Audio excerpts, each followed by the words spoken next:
ಹೊಸ ಬೆಳಕು ಟುಮ್ ಟುಮ್ ಟಣಂ ಟಣಂ ಟಣಂ ಟಣಂ ಮೂಡುತ್ತಿದೆ ಅಂತ ಹೇಳ್ತಾ ಇವತ್ತಿನ ವ್ಲಾಗ್ನ ಸ್ಟಾರ್ಟ್ ಮಾಡ್ತೀನಿ.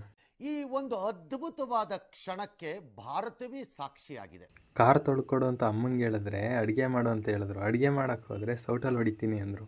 ಬಿರಿಯಾನಿ ಮಾಡು ಅಂದರು. ಪಲಾವ್ ಮಾಡಿ ತಿನ್ನಿಸ್ಬಿಟ್ರು. ಇವತ್ತು ವೆಜ್ ಬಿರಿಯಾನಿನ ಕಸುವಾಗಿ ತಿಂದ್ಬಿಟ್ಟು ಕಾರ್ ತೊಳೆಯೋಕ್ಕಂತ ಹೋದೆ. ಕಾರ್ ತೊಳೆಯೋಣ ಅಂತ ನೋಡಿದ್ರೆ ಕಾರ್ ಚೆನ್ನಾಗೇ ಇತ್ತು, ಅದಕ್ಕೆ ಕಾರ್ ತೊಳೆದಿಲ್ಲ.